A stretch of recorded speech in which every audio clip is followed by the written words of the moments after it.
Well, we waited a long time for Venom to come out. Did that book live up to the hype?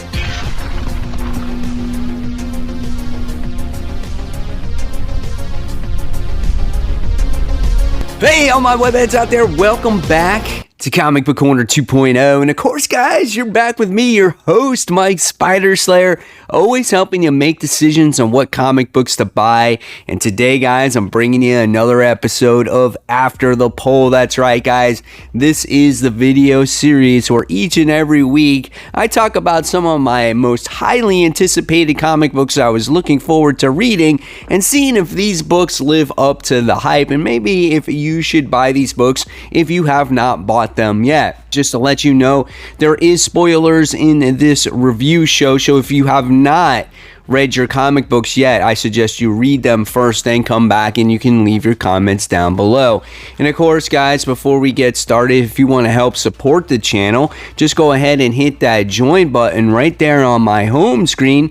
Like I said, it helps support the channel, gives you viewers some extra perks like super chats and super stickers, sometimes early release on video. And guys, it's much appreciated. So with that being said, everybody, let's get started with this week's After the Poll. And the first book that we're going to be talking about is A Righteous Thirst of Vengeance. This is issue 2. Now, I had to pick up the follow-up issue to this because the first issue didn't give you very much. There's not very much dialogue, right? You just come across this random guy that goes to this person's house and finds a dead body. That's basically what you found out. And it seemed like he knew the person that killed those people in that house and he just immediately bolted, right? Again, not a lot of dialogue in the first issue, and in this issue, once again, which I was surprised, there's not a lot of dialogue. So it seems like this story is trending with a lot of artwork and a very little dialogue and relying on the artist to tell the story on what's going on here. So what did I get from this story, right? Well, basically, it seems like, based off of what I'm getting from the pictures here, is this guy is not some innocent little dude, right? That came across a murder at the wrong place at the wrong time. It seems like he's this guy that, I guess, does jobs. Like, he murders people also. Because in the beginning of this book, and I'll show you, he goes back to his house after the fact of that murder happening, and he winds up going behind his desk and he winds up finding a secret computer that has a USB drive. And it looks like that he's searching for jobs to take out people, right? And it just says if you do this, police will not be notified and things like that. And so he takes this job and he comes across another person and it looks like it's a team up job, and they go and they try to murder this woman. But this is the guy that he teams up with here, and looks like they took the same job, and they go to try to murder this girl, and that's basically how this book kind of ended. And I was kind of left scratching my head, and I'm going, I'm like, what's the point of this book? It's kind of weird, right? Doesn't give you very much dialogue to the story. It just kind of leaves you guessing, like, who are these guys? There's not much character development. All you know is it looks like they're taking jobs and they're killing people. Why? Who knows? Who's this organization? Who knows? So hopefully in issue 3, Rick Remender will put a little bit more dialogue down in his book and explain to us what's going on here. Book number 2 that we're talking about today, and be warned, this book pissed me off royally, and once again, I got burned by Miles Morales' Spider-Man. This is issue 32. This book just pissed me off so bad. So if you did not read issue 31, it had to deal with Taskmaster stealing or taking Starling, which is Miles Morales' little girlfriend, the daughter of Adrian Toomes, which is aka the Vulture, right? And I wanted this book because Taskmaster was in it, and I wanted to see his involvement in this book and what story arc they had to bring before Miles Morales ties into the whole Beyond Corporation story that's going on in Amazing Spider-Man, right? So let's take a look at the artwork. The artwork's not bad in the book. It's pretty good. I like the characters. It's bright. It's vibrant. I still don't like the costume. Someone mentioned the costume in my comments about Miles Morales. They feel like obviously it's trying to fit with today's times, and it's kind of kinetic, and he wears sneakers because he's a sneakerhead, and I get all that. I just feel like it's just not a functional costume for a Spider-Man character that's constantly web swinging, right? So anyway, going back to this story, we wind up seeing Spider-Man, or Miles Morales Spider-Man, trying to recover from his injuries in this book because he got beat the hell up from Taskmaster, and he's like bleeding out and everything else, and he's like, Starling, oh, I want you, please, where are you? And the next thing you see that he's stumbling around, he's barely conscious, the ambulance winds up finding him, and it's like, oh, we need to patch you up so you don't bleed up, Spider-Man. And literally like 10 minutes later, he's back out, he's talking to Riri, trying to, find out where his girl's at. So he winds up finding out. They go onto this barge where Taskmaster was taking Starling, and he has a very limited time. If he doesn't deliver the package on time, what happens is that the job is null and void and he doesn't get paid. So as this boat is in motion, Miles finds them. They start doing this cheap ass battle, right? I mean, the battle is just like maybe a couple panels long. And for some reason, with all the battling, even though he's on the boat going there, it's like the battle has stalled his progress to deliver the package. The time is up, null and void. It doesn't mean anything. And what happens? Taskmaster leaves. And that's basically the end of the issue. You wind up getting to see a Beyond Corporation flying limousine that comes and goes to Miles Morales, and they say, you can no longer use the Spider-Man name. You must give it up. And that's how the issue ends. Really?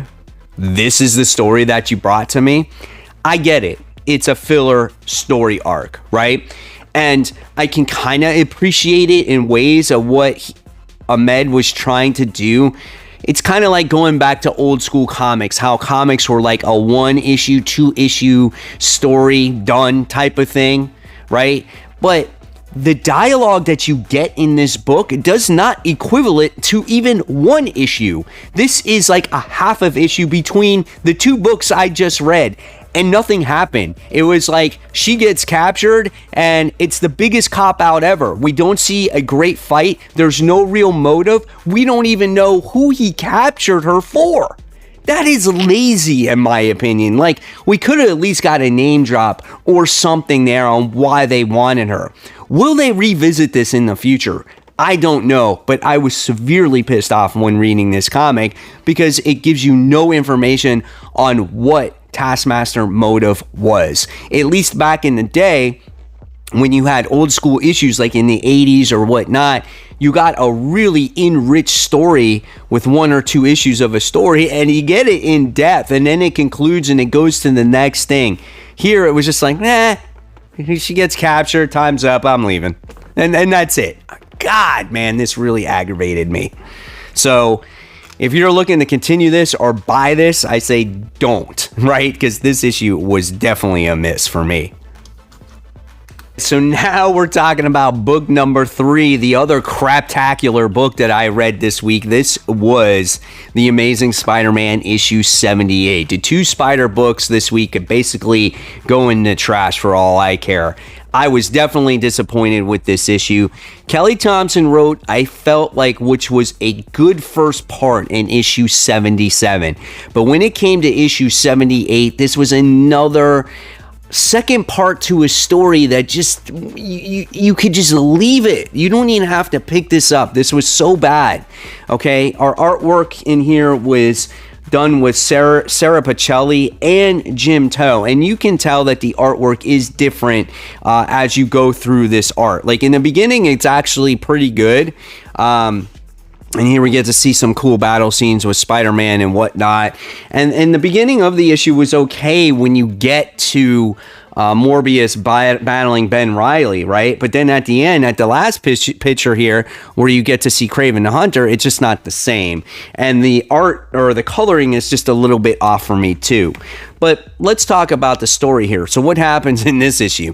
So Spider-Man, you're left with this crazy cliffhanger that Ben Reilly got bit by Morbius, right? And he's basically trying to cure himself by sucking the spider blood, because he did cure himself once before by using spider blood, but it just didn't work, right?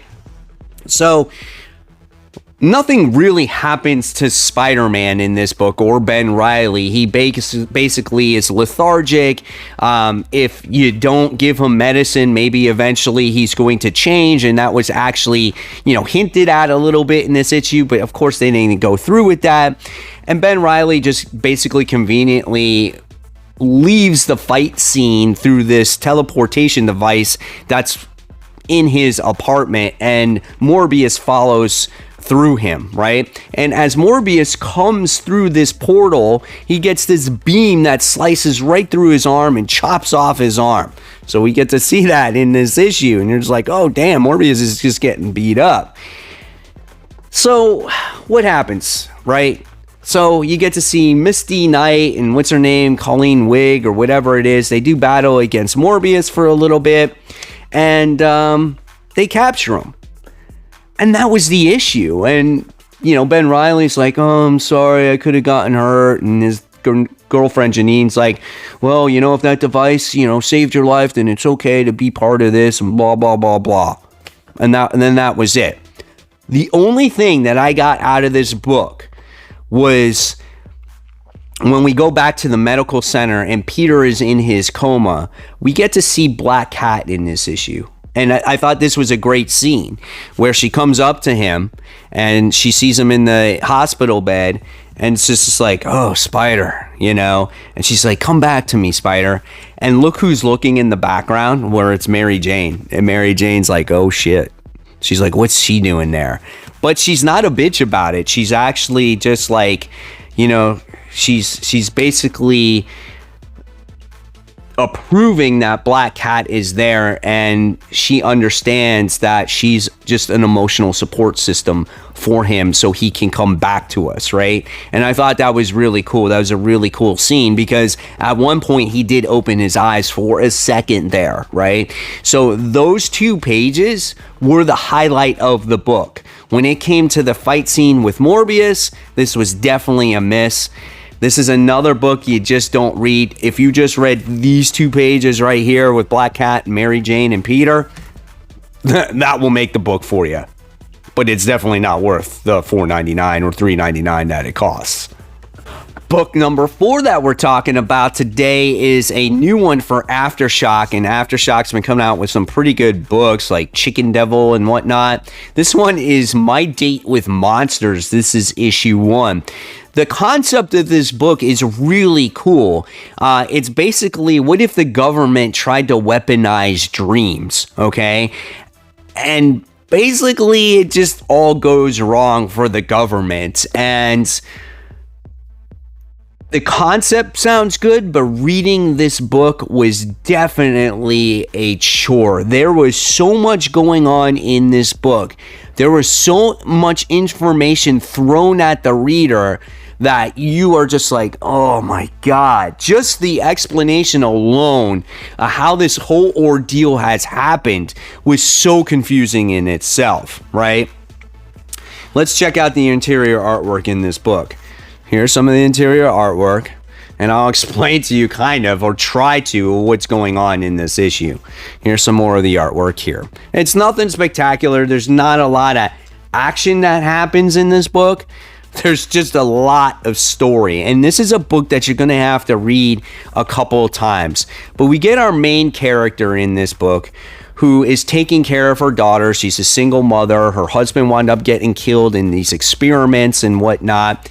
and all of a sudden dreams are a reality. So whenever you have a dream, the dream can come out, okay? Which is okay. Dreams are fine. It's when they become nightmares is the problem, right? And so what happens is our female lead in this book has done something to try to rectify these things.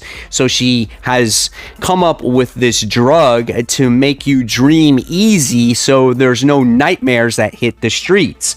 If there's nightmares that hit the streets, somehow she has this little sidekick character, which they didn't really go into depth of where he came from. I don't know if she is his dream and she, keeps him out, but this is Croak. And so when there's a nightmare that actually happens in the book, he eats these nightmares, right?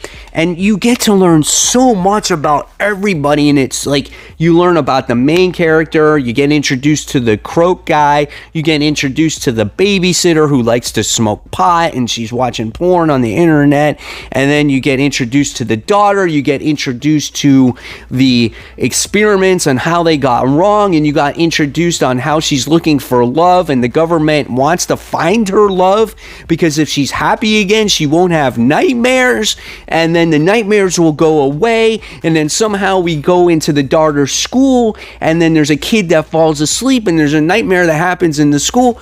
Holy crap, there was so much in this book. It was just, I had to walk away after I got done reading this because it was just an overload.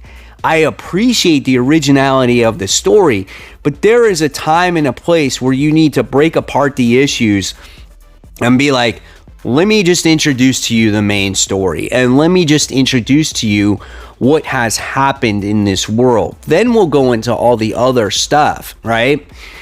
Interesting concept. If you can get through it, I think this could be a pretty good book.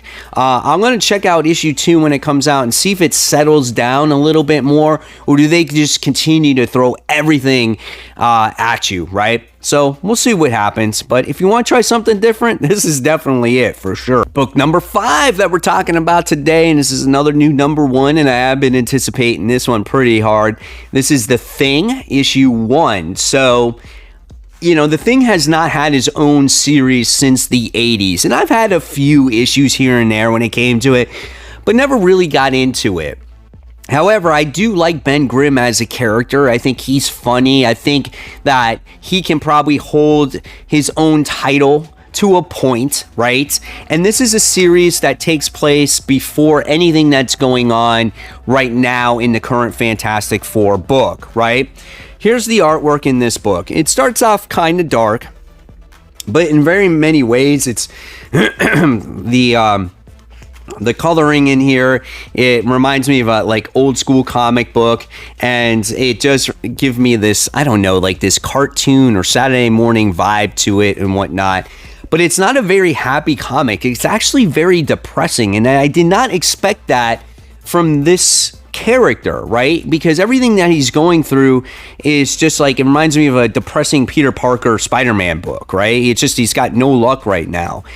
But at the same time, I find that 2 characters in this book were out of character. One was Ben Grimm himself, and one was Alicia Masters, where at this time was his fiance in this book, okay?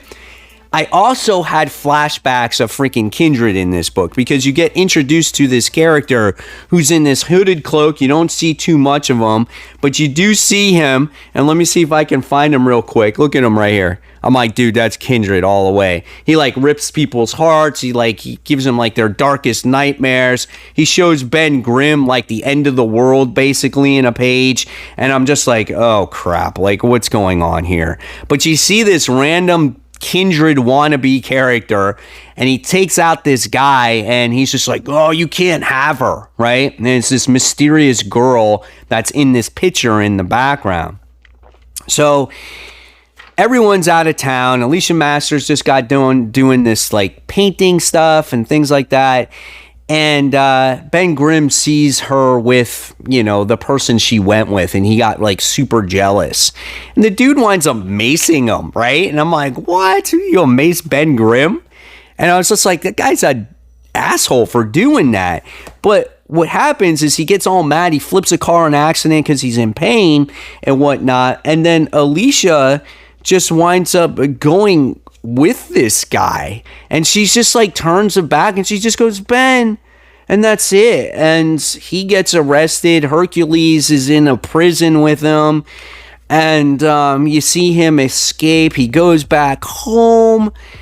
Reed bails him out, and then all of a sudden Alicia comes through the door, and she's just like, I think we need to take a break. Actually, I'm no longer going to be with you. I'm not going to be your fiance anymore, and your ring is on the table, and she leaves.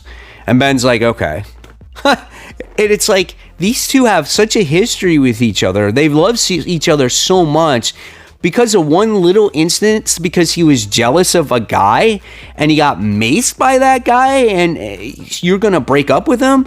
So between both characters, I hate how that happened in this book. That's just something that's completely out of character. And the one thing is Ben Grimm goes on this dating app and the person asks, well, what is your, one of your best attributes? And he goes, I never give up. And then she goes, well, what's one of your worst? And he says, I never give up. So either way, the guy never gives up, but he gave up on Alicia just like that. So I just found that just very upsetting to me, right? So you see Ben, he has that dream. He sees the freaking Kindred wannabe character in the background. And he wakes up and, the app starts talking to him. He sets up a profile. He meets up with this female girl that was in the picture in the very first page. And he comes across this dude that, uses tires as a weapon. Like, what? This book was kind of weird, man. It was a little all over the place. And I just didn't expect that from this, right? I didn't expect it to be such a depressing book and just Ben being out of character, right? It was just kind of weird. I don't know if I'm going to continue the second issue. I don't know if I care about wannabe Kindred, right? That's sad that there is a wannabe Kindred because I didn't like the real Kindred. Book number 6 that we're talking about. Now, this is a new number 1 out of 3. This is a book that I actually wasn't going to buy until I found out who the writer was, and the writer was Jeff Lemire. And this is Robin and Batman. This is issue 1. Now, this is an oversized issue. You pay extra money for this book. It's $5.99, but it definitely was a quick read, right? The artwork has definitely that Jeff Lemire style, that vibe, those watercolored artwork, right? But he does not do the artwork in this book. But it was a very entertaining book because you get to see the early days of Batman and Dick Grayson here. He's basically just joined up with Batman. He's trying to do live soft missions, and Batman's trying to see if he's actually ready. And he doesn't do too well. He fails, and Batman's being overprotective of him. And I really enjoyed this issue. There's another mission that happens where they go against Killer Croc in here, and we get to see that Dick is it wants to be Robin so bad. He wants to be with Bruce so bad, and Bruce is fighting back, and Robin or Dick is actually sitting there going, is this what I really wanted? Is this I thought would be a fantasy, but it's actually becoming a nightmare for me. And Bruce winds up going into Dick's diary, and he reads it on the type of costume that he would want. And Batman brings him down to his cave, and he sits there and he shows him, this is the costume that I was making for you. And he goes, but you read my diary. And he goes, but it was a gift. So Bruce was trying to do something right, but because he went into his personal belongings, Dick Grayson was definitely mad at Batman for that, and he kind of goes running off, right? I love this book. I thought this book was really well written. I love the emotional side of Dick Grayson here on how he's conflicted about, is this something that I really want, or is this actually a nightmare? And does he have to be like Bruce, or could he actually be his own person? And I loved Alfred in this book trying to be the voice of reason between both characters here. This is definitely a must read for Batman fans and Dick Grayson fans alike. All right, the book you've been waiting for. My thoughts on Venom issue 1, legacy numbering, issue 201. So we finally got Venom out after which seems months of delays and high anticipation off of King in Black. You got Al Ewing that's writing this book with Rom V. Brian Hitch does the pencils in this book. It's actually pretty good artwork. I do enjoy it. I'm not used to Venom being so streamlined in certain pictures. Like, that's Eddie there, and obviously he's not the true Venom symbiote. He's a little bit different, but I thought the artwork was fine. We get introduced to a brand new character or villain in this book, and what's going to be their outcome at the end of this run. Obviously, it's way yet to be determined, but I don't know how I feel about this character, and I'll show you the character at the end. But I felt like this story was a little bit too long. It took a long time to develop, and it didn't need to be this way. You could have probably done this in a normal issue instead of dragging it out quite a bit, right? So in the beginning of this book, you wind up seeing Eddie Brock go out into this mission in space, trying to rescue these people. Some symbiotes possess a crew. They're destroying some scrolls. And then all of a sudden in this book, something goes bad. You wind up seeing Eddie come across one of the ones that he, I guess, went into his mind, and he couldn't get into his mind, and all of a sudden it gave him this bleak and bad future that he's no longer going to be part of the throne. He's no longer going to be the King in Black, basically telling him that he's going to die, okay? And in this issue, you also get to see the struggles with Dylan with his father not being around. That's something not new for Dylan, right? I mean, he's used to not having that father figure around in his future. He basically has Sleeper by his side trying to give him advice. You see him getting in fights. And then once Venom or Eddie winds up seeing, his future, all things go wrong in this comic book, right? He tells Eddie, you gotta escape the house. Things are about to go bad, come to the hotel where I stay. And you get a glimpse of the future of all these things are about to go bad. You get to see army people going after Dylan. You get to see Bedlam, which is a character in here. I'm not sure. I think this is a new character from far as I remember. You get to see Kang in this book, which means it's tied to the Timeless event. There's all kinds of things that's going on. And just as Dylan is approached the hotel that his dad told him to go to, you get to see all these army people go after him. Everything explodes. His dad blows up. And all of a sudden, he winds up, I don't know, going to some weird place. He winds up going, like I said, in some weird place. And he falls into this river or planet. I don't know. And then he comes across this character right here. And his name is Meridus. I don't know. And he goes, I welcome you to my garden. So, okay, he falls into a garden. And that's who the character is. And you get confirmation that Eddie is dead, because when the hotel did blow up, you get to see his actual skull. And where he fell to, again, is in some other world. So maybe his mind is still alive out there. I don't know. This is Al Ewing, right? So this is what Al Ewing does. He makes shit weird. And that's what he did with this comic. And it's kind of my fear that he's going to make it really, really weird, like he did with Immortal Hulk. And with Immortal Hulk, for some reason, it worked. And then it just got really weird towards the end, where it lost a lot of people. And I hope that does not happen here. That is my concern. I want this book to somewhat stay grounded. I don't need it to go into space or all kinds of weird crap like that, right? I thought it was an okay issue. It's going in an interesting direction. Is it going to be my favorite run? I don't know yet. It could surprise me. It could get a lot better. it just kind of wasn't what I was expecting by the time I got to the end of it, right? So again, I think when it comes to Rom V, which I have total faith in, and Al Ewing, they do have big shoes to fill, and hopefully this next chapter of Venom will live up to the hype, right?